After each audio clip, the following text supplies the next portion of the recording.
Good morning weekly trend സെറ്റേഴ്സിലേക്ക് സ്വാഗതം. തുടർച്ചയായ 4ാം സെഷനിലും നേട്ടത്തോടെ വ്യാപാരം അവസാനിപ്പിച്ച ആഭ്യന്തര വിപണിയിൽ ബുൾസിന്റെ ശക്തമായ ആധിപത്യമാണ് പോയ വാരം കണ്ടത്. മിഡിൽ ഈസ്റ്റിലെ സാഹചര്യം മെച്ചപ്പെടുന്നതും ഇന്ത്യ US ട്രേഡ് ഡീലിലെ പുരോഗതിയുമെല്ലാം മാർക്കറ്റിന്റെ ഗതിയെ തന്നെ മാറ്റിമറിച്ചു. ആഴ്ചയിലെ അവസാന 2 ദിനങ്ങളിൽ മികച്ച മുന്നേറ്റം നടത്തിയ നിഫ്റ്റിയും ബാങ്ക് നിഫ്റ്റിയും 2% നേട്ടമാണ് കാഴ്ചവെച്ചത്. പ്രതിവാര പ്രകടനം നോക്കുമ്പോൾ സെക്ടറൽ സൂചികകളിൽ ഏറ്റവും അധികം മുന്നേറ്റം രേഖപ്പെടുത്തിയത് മെറ്റൽ സൂചികയാണ്. 4.81% മുന്നേറ്റം. തൊട്ടുപിന്നാലെ 4.36% നേട്ടം നൽകിക്കൊണ്ട് മീഡിയ സൂചികയും മുന്നിട്ട് നിന്നു. നിഫ്റ്റി ഓയിൽ ആൻഡ് ഗ്യാസ് സൂചിക 3% നേട്ടം രേഖപ്പെടുത്തി. എനർജി മേഖലയിലും 2.65% നേട്ടം പ്രകടമായിരുന്നു. ബാങ്ക് നിഫ്റ്റി റെക്കോർഡ് നിലവാരം തൊട്ട വാരത്തിൽ PSU ബാങ്ക് സൂചിക 2.49%, പ്രൈവറ്റ് ബാങ്ക് സൂചിക 1.88% നേട്ടവും കുറിച്ചു. ബ്രോഡർ മാർക്കറ്റിലും മികച്ച മുന്നേറ്റമാണ് പോയ വാരം കണ്ടത്. 3.57% BSE സ്മോൾ ക്യാപ് സൂചിക നേട്ടം രേഖപ്പെടുത്തിയപ്പോൾ 2.33% മുന്നേറ്റമാണ് മിഡ് ക്യാപ് സൂചിക നൽകിയത്. അതേസമയം വിപണിയിൽ റാലി പ്രകടമായ വാരത്തിൽ പ്രോഫിറ്റ് ബുക്കിംഗ് നേരിട്ട റിയൽറ്റി മേഖലയാണ് 1.5% ഇടിവ് രേഖപ്പെടുത്തിയത്. താരിഫ് നയങ്ങൾ പണപ്പെരുപ്പ ഭീഷണി ഉയർത്തുന്നു എന്ന പവലിന്റെ പ്രസ്താവനയും ഫെഡ് തലപ്പത്ത് നിന്നും ജെറോം പവലിനെ നീക്കം ചെയ്യാൻ ഡൊണാൾഡ് ട്രംപ് ശ്രമിക്കുന്നു എന്ന വാർത്തയും ഒപ്പം അനുമാനങ്ങളെക്കാൾ കുറഞ്ഞ GDP എസ്റ്റിമേഷൻസുമായിരുന്നു US വിപണിക്ക് നിർണായകമായത്. എന്നിരുന്നാലും ഈ പ്രതിസന്ധികൾ സൂചികകളുടെ കുതിപ്പിന് തടസ്സമായില്ല എന്നതായിരുന്നു വാസ്തവം. പ്രതിവാര പ്രകടനം നോക്കുമ്പോൾ ഡൗ ജോൺസ് 3.82% കുതിച്ചപ്പോൾ നാസ്ഡാക്ക് 100 4.2% വൻ മുന്നേറ്റവും നടത്തി. S&P 500 സൂചിക 3.44% മുന്നേറ്റം നടത്തുകയും ചെയ്തു. ജൂലൈ 1 വരുന്ന ജോൾസ് ജോബ് ഓപ്പണിംഗ് ഡേറ്റകളോടെ ജൂണിലെ തൊഴിലില്ലായ്മ ഡേറ്റയ്ക്ക് തുടക്കം കുറിക്കും. കൂടാതെ ജെറോം പവലിന്റെ പ്രസ്താവന നിക്ഷേപക ശ്രദ്ധ ആകർഷിച്ചേക്കും. ട്രംപ് പവൽ തർക്കം നിലനിൽക്കുന്ന പശ്ചാത്തലത്തിൽ ട്രംപിന്റെ ആരോപണത്തോടുള്ള പവലിന്റെ പ്രതികരണമായിരിക്കും പ്രധാനമായും വിപണി ഉറ്റുനോക്കുക. ഒപ്പം നിർമ്മാണ മേഖലയിലെ ISM PMI കണക്കുകളും വരുന്നുണ്ട്. July 2 ADP non farm employment change ഡാറ്റയും വരും. US സർക്കാരിന്റെ ലേബർ ഡാറ്റകൾക്ക് മുന്നോടിയായാണ് ഈ ഡാറ്റകൾ വരുന്നത്. അതുകൊണ്ട് തന്നെ ഈ ഡാറ്റകൾ വിപണിയിൽ ചലനം സൃഷ്ടിച്ചേക്കാം. ജൂലൈ 3 സ്വാതന്ത്ര്യ ദിനാഘോഷങ്ങളെ തുടർന്ന് ഹാഫ് ഡേ മാത്രമേ US മാർക്കറ്റുകൾ പ്രവർത്തിക്കുകയുള്ളൂ. അന്നെത്തുന്ന നോൺ ഫാം പേറോൾസ് ഡാറ്റ കാർഷിക മേഖല ഒഴികെയുള്ള തൊഴിലാളികളുടെ എണ്ണത്തെയാണ് മെഷർ ചെയ്യുന്നത്. ഒപ്പം തൊഴിലില്ലായ്മ ഡാറ്റകളും അന്ന് തന്നെയാണ് പ്രസിദ്ധീകരിക്കുക. നിരക്കിൽ തൽസ്ഥിതി തുടർന്നേക്കാമെന്നാണ് അനുമാനങ്ങൾ. പതിവ് പോലെ പ്രസിദ്ധീകരിക്കുന്ന ഇനീഷ്യൽ ജോബ്ലെസ് ക്ലെയിംസ് ഡാറ്റകൾ കൂടി വരുന്നതോടെ ജൂണിലെ ലേബർ മാർക്കറ്റിന്റെ ചിത്രം നിക്ഷേപകർക്ക് ലഭിക്കും. ജൂലൈ 4 സ്വാതന്ത്ര്യ ദിനത്തെ തുടർന്ന് US വിപണികൾ അവധിയിലായിരിക്കും. സമ്മിശ്രമായ ഡാറ്റകളായിരുന്നുവെങ്കിലും ഒരു സ്ട്രോങ് നോട്ടിൽ ട്രേഡിംഗ് അവസാനിപ്പിക്കാൻ യൂറോപ്യൻ സൂചികകൾക്ക് പോയ വാരം സാധിച്ചിരുന്നു. പ്രതിവാര അടിസ്ഥാനത്തിൽ ഡാക്സ് സൂചിക 2.92% നേട്ടം റിപ്പോർട്ട് ചെയ്തപ്പോൾ FTSE 100 0.43% ഉയർച്ചയിലാണ് ട്രേഡിംഗ് അവസാനിപ്പിച്ചത്. CAC 40 സൂചികയും 1.34% ലാഭം രേഖപ്പെടുത്തിയാണ് വ്യാപാരം അവസാനിപ്പിച്ചത്. ജൂൺ 30 വരുന്ന ജർമ്മനിയുടെ റീറ്റെയിൽ സെയിൽസ് ആൻഡ് CPI കണക്കുകളോടായിരിക്കും വിപണികൾ ആദ്യം പ്രതികരിക്കുക. തുടർന്ന് ജൂലൈ 1 ഫ്രാൻസ്, ജർമ്മനി, യൂറോസോൺ എന്നിവരുടെ മാനുഫാക്ചറിംഗ് PMI കണക്കുകളും എത്തും. ജർമ്മനിയുടെയും യൂറോസോണിന്റെയും മാനുഫാക്ചറിംഗ് ഡേറ്റ മാറ്റമില്ലാതെ തുടരാനാണ് സാധ്യത. ജർമ്മനിയുടെ അൺഎംപ്ലോയ്മെന്റ് റേറ്റും പ്രസിദ്ധീകരിക്കുന്നുണ്ട്. അന്ന് തന്നെ യൂറോസോണിന്റെ CPI, കോർ CPI കണക്കുകൾ കൂടി എത്തുന്നതോടെ യൂറോപ്പിലെ പണപ്പെരുപ്പത്തെ സംബന്ധിച്ച ചിത്രം കൂടുതൽ വ്യക്തമാകും. ജൂലൈ 2 യൂറോസോണിന്റെ അൺഎംപ്ലോയ്മെന്റ് റേറ്റ് എത്തുന്നത്. അൺഎംപ്ലോയ്മെന്റ് റേറ്റും മാറ്റമില്ലാതെ തുടർന്നേക്കാം. കൂടാതെ ജൂലൈ 3 ഫ്രാൻസ്, ജർമ്മനി, യൂറോസോൺ എന്നിവരുടെ ജൂണിലെ സർവീസ് PMI കണക്കുകളും പ്രസിദ്ധീകരിക്കും. വിവിധ ദിവസങ്ങളിലായി നടക്കുന്ന ക്രിസ്റ്റ്യൻ ലഗാർഡയുടെ പ്രസ്താവനകളും വിപണി ശ്രദ്ധ പിടിച്ചുപറ്റും. US ചൈന വ്യാപാര കരാർ ഒപ്പിട്ടു എന്ന വാർത്തകൾ ഏഷ്യൻ വിപണികളെ ബൂസ്റ്റ് ചെയ്തിരുന്നു. ജൂൺ 29 വന്ന ചൈനയുടെ നിർമ്മാണ ഇതര കോമ്പോസൈറ്റ് PMI ഡാറ്റകളോടായിരിക്കും ഏഷ്യൻ വിപണിയുടെ ആദ്യ പ്രതികരണം. തുടർന്ന് ജൂലൈ 2 വരുന്ന ജപ്പാന്റെ സർവീസ് PMI, ചൈനയുടെ സെയ്ഷൻ സർവീസ് PMI കണക്കുകളോടുമായിരിക്കും ഏഷ്യൻ സൂചികകൾ പ്രധാനമായും റെസ്പോണ്ട് ചെയ്യുക. കമോഡിറ്റി മാർക്കറ്റിൽ പോയ വാരം ഇടിവാണ് കാണാൻ കഴിഞ്ഞത്. ബ്രെന്റ് ക്രൂഡ് വാരാന്ത്യത്തിൽ 12.5% വലിയ ഇടിവോടെ ബാരലിന് $66.21 വ്യാപാരം അവസാനിപ്പിച്ചത്.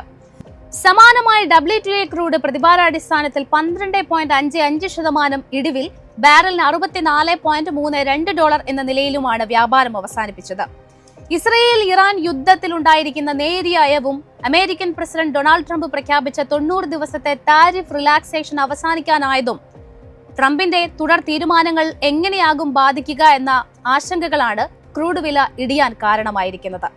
ടെക്നിക്കൽ സൈഡിൽ ബ്രെന്റ് ക്രൂഡിന്റെ ആദ്യ സപ്പോർട്ട് വരുന്നത് $64.46 തുടർന്ന് $61.27 എന്ന ലെവലിലുമാണ്. അപ്സൈഡിലേക്ക് വരുമ്പോൾ $70.57 ആദ്യ റെസിസ്റ്റൻസ് ഉള്ളത്. ഇത് മറികടക്കാൻ സാധിച്ചാൽ $74.22 റെസിസ്റ്റൻസ് സോണായി ആക്ട് ചെയ്യും. WTI ക്രൂഡിന്റെ ആദ്യ സപ്പോർട്ട് $61.80 തുടർന്ന് $59.43 $56.14 സപ്പോർട്ട് പരിഗണിക്കാവുന്നതാണ്. മറുവശത്ത് $67.18 ആദ്യ റെസിസ്റ്റൻസ് പ്രതീക്ഷിക്കാം. ഈ ലെവൽ മറികടക്കാൻ സാധിച്ചാൽ $70.72 തുടർന്ന് $75.58 ലെവലുകളും റെസിസ്റ്റൻസായി പരിഗണിക്കാവുന്നതാണ്. സ്വർണ്ണവില പ്രതിവാരാടിസ്ഥാനത്തിൽ 2.91% ഇടിവിലാണ് വ്യാപാരം അവസാനിപ്പിച്ചത്.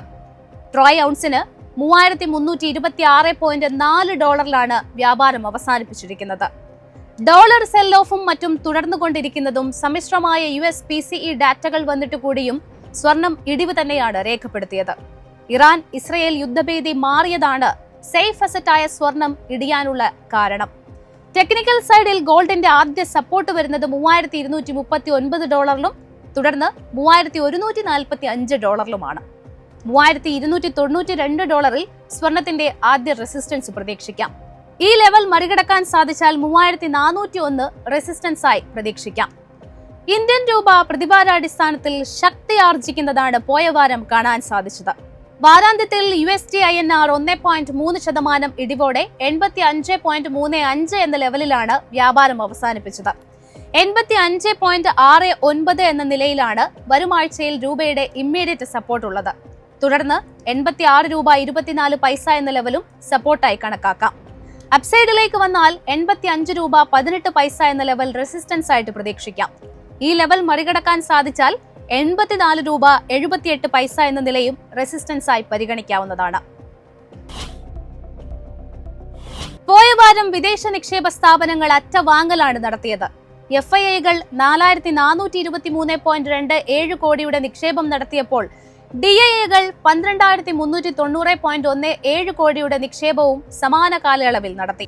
ജൂൺ മാസത്തിൽ FIIകൾ ഇതുവരെ 8,320.48 കോടിയുടെ നിക്ഷേപവും DIIകൾ 69,176.47 കോടിയുടെ നിക്ഷേപവുമാണ് നടത്തിയിരിക്കുന്നത്.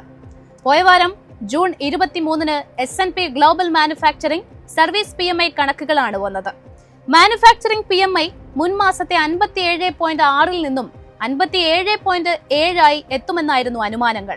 എന്നാൽ 58.4 ജൂണിൽ റിപ്പോർട്ട് ചെയ്തത്.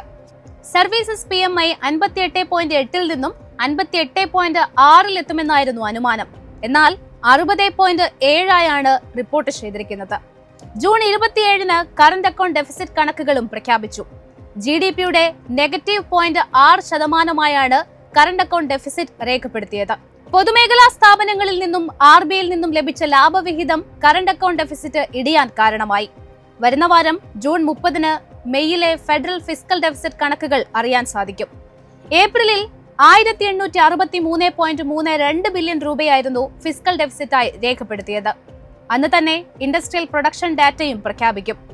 ഏപ്രിലിലെ 2.7% നിന്നും 2.4% എത്തുമെന്നാണ് അനുമാനം. മാനുഫാക്ചറിംഗ് ഔട്ട്പുട്ട് കണക്കുകളും അന്ന് തന്നെയാണ് റിപ്പോർട്ട് ചെയ്യുന്നത്. July 1 ജൂണിലെ S&P global manufacturing PMI ഡാറ്റയും ജൂലൈ 2 സർവീസ് PMI ഡാറ്റയും വരുന്നുണ്ട്. ജൂലൈ 1 പതിവ് പോലെ തന്നെ ഓട്ടോ സെയിൽസ് കണക്കുകളും ലഭ്യമാകും. 2026 സാമ്പത്തിക വർഷത്തിൽ രാജ്യത്തെ ഓട്ടോമൊബൈൽ വ്യവസായം മന്ദഗതിയിലാണ് തുടക്കം കുറിച്ചത്. സാമ്പത്തിക വർഷത്തിന്റെ ആദ്യ 2 മാസങ്ങളിൽ 2 വീലർ, പാസഞ്ചർ വാഹനങ്ങൾ തുടങ്ങിയ പ്രധാന വിഭാഗങ്ങളിലുടനീളമുള്ള ഡിമാൻഡ് ദുർബലമായിരുന്നു. വരും മാസങ്ങളിലും ഈ ട്രെൻഡ് തുടരാനുള്ള സാധ്യതകളാണ് കാണുന്നത്. പതിവ് പോലെ തന്നെ ഫോറക്സ് ഡേറ്റ ജൂലൈ 4 റിപ്പോർട്ട് ചെയ്യും.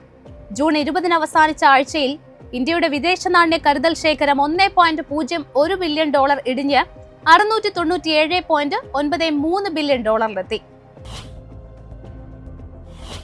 ക്രിസാക് IPO യാണ് അടുത്ത ആഴ്ചയിലെത്തുന്ന ആദ്യ മെയിൻ ബോർഡ് IPO.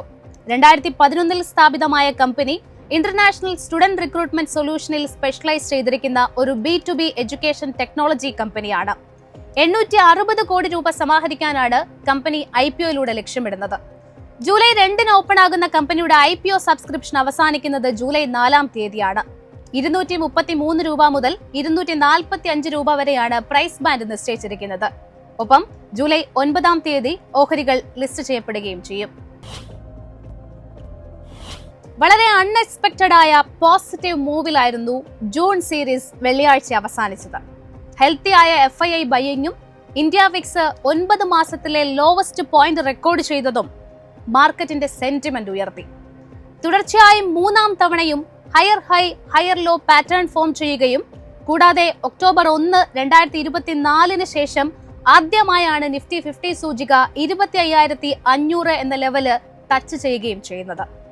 നിഫ്റ്റി 50 സൂചിക 0.35% നേട്ടം രേഖപ്പെടുത്തിയാണ് ആഴ്ചയിലെ അവസാന ദിനം വ്യാപാരം അവസാനിപ്പിച്ചത്. സൂചിക അതിന്റെ അപ്വേർഡ് മൂവ്മെന്റ് തുടരണമെങ്കിൽ 25,750 മുതൽ 25,800 മുകളിൽ സസ്റ്റെയിൻ ചെയ്യണമെന്നും ഇത് ബ്രേക്ക് ചെയ്താൽ 26,000 വരെ നീങ്ങിയേക്കാമെന്നുമാണ് HDFC സെക്യൂരിറ്റീസിലെ അനലിസ്റ്റായ നാഗരാജ് ഷെട്ടി പറയുന്നത്. കൂടാതെ 25,400 ആയിരിക്കും നിഫ്റ്റി 50 സൂചികയുടെ സപ്പോർട്ടെന്നും അദ്ദേഹം സൂചിപ്പിച്ചു. പല റേഞ്ച് ബൗണ്ട് ട്രേഡിംഗ് സെഷനുകൾക്ക് ശേഷം ബ്രേക്ക് ഔട്ട് ലഭിച്ചതുകൊണ്ട് അപ്മൂവ് ഇനിയും തുടർന്നേക്കാമെന്നും അദ്ദേഹം പറയുന്നു. കഴിഞ്ഞ 31 സെഷനുകളിലായി നിഫ്റ്റി കൺസോളിഡേഷൻ പ്രഷറിലായിരുന്നു എന്നാണ് SBI സെക്യൂരിറ്റീസിലെ അനലിസ്റ്റുകൾ പറയുന്നത്. വീക്ക്ലി ബേസിസിൽ ഏകദേശം 2.09% നേട്ടവും രേഖപ്പെടുത്തിയിരുന്നു. വെള്ളിയാഴ്ചത്തെ നിഫ്റ്റി ബ്രേക്ക് ഔട്ട് ഒരു ഐസൊലേറ്റഡ് ഇവന്റ് അല്ലായിരുന്നുവെന്നും ഇതേ formation financial services, private banks, oil and gas, infrastructure, auto എന്നീ സെക്ടറുകളിലും ഉണ്ടായെന്നും അവർ സൂചിപ്പിച്ചു. ഇവിടെ 25,800 ഒരു റെസിസ്റ്റൻസ് ആയും ഇത് മറികടന്നാൽ 26,100 എന്ന ലെവൽ ടച്ച് ചെയ്തേക്കാമെന്നും ഡൗൺ സൈഡിൽ 25,400 മുതൽ 25,350 സപ്പോർട്ടായി പരിഗണിക്കാമെന്നും അവർ പറഞ്ഞു വെക്കുന്നു. നിഫ്റ്റിയേക്കാൾ വളരെ സ്ട്രോങ് ആയ പെർഫോമൻസ് ആണ് പോയ വാരം ബാങ്ക് നിഫ്റ്റിയിൽ ഉണ്ടായത്. ഏകദേശം 0.41% ഡെയിലി ബേസിസിലും വീക്ക്ലി ബേസിസിൽ 2% നേട്ടം രേഖപ്പെടുത്തിയായിരുന്നു നിഫ്റ്റി ബാങ്ക് ഇൻഡെക്സ് വ്യാപാരം അവസാനിപ്പിച്ചത്. HDFC, ICICI, ആക്സിസ് ബാങ്ക് എന്നീ ഓഹരികളിലെ മൂവ്മെന്റും ബാങ്ക് നിഫ്റ്റിയെ സപ്പോർട്ട് ചെയ്തു. മോത്തിലാൽ ഓസ്വാൾ ഡെറിവേറ്റീവ് അനലിസ്റ്റായ ചന്ദൻ തപ്പാരിയ പറയുന്നത് സൂചികയിൽ അപ്മൂവ് തുടരണമെങ്കിൽ 57,250 മുകളിൽ സസ്റ്റെയിൻ ചെയ്യണമെന്നും അതുകൊണ്ട് സപ്പോർട്ടായി 57,000 റെസിസ്റ്റൻസായി 57,500 മുതൽ 57,600 പരിഗണിക്കാമെന്നും അദ്ദേഹം പറഞ്ഞു വയ്ക്കുന്നു. ജൂൺ സീരീസിന്റെ അവസാനവും ജൂലൈ സീരീസിന്റെ തുടക്കവും മികച്ച മുന്നേറ്റം പ്രകടമായതോടെ വരുന്ന വാരത്തിലും ഈ നേട്ടം തുടരുമോ എന്നതാകും നിക്ഷേപകർ വീക്ഷിക്കുക. ഒപ്പം വരാനിരിക്കുന്ന ഓട്ടോ സെയിൽസ് കണക്കുകൾക്ക് പുറമെ കോർപ്പറേറ്റ് കമ്പനികളുടെ പാദഫലങ്ങൾക്ക് മുന്നോടിയായുള്ള പ്രീ റിസൾട്ട് റാലി വിപണിയിൽ ഉണ്ടാകുമോ എന്ന പ്രതീക്ഷയും നിലനിൽക്കുന്നുണ്ട്. മാർക്കറ്റിന്റെ കൂടുതൽ അപ്ഡേറ്റ്സും എക്സ്പേർട്ട് ഒപ്പീനിയനും ഒക്കെയായിട്ട് തിങ്കളാഴ്ച രാവിലെ 8:30 മാർക്കറ്റ് പ്ലസിൽ കാണാം. നന്ദി, നമസ്കാരം.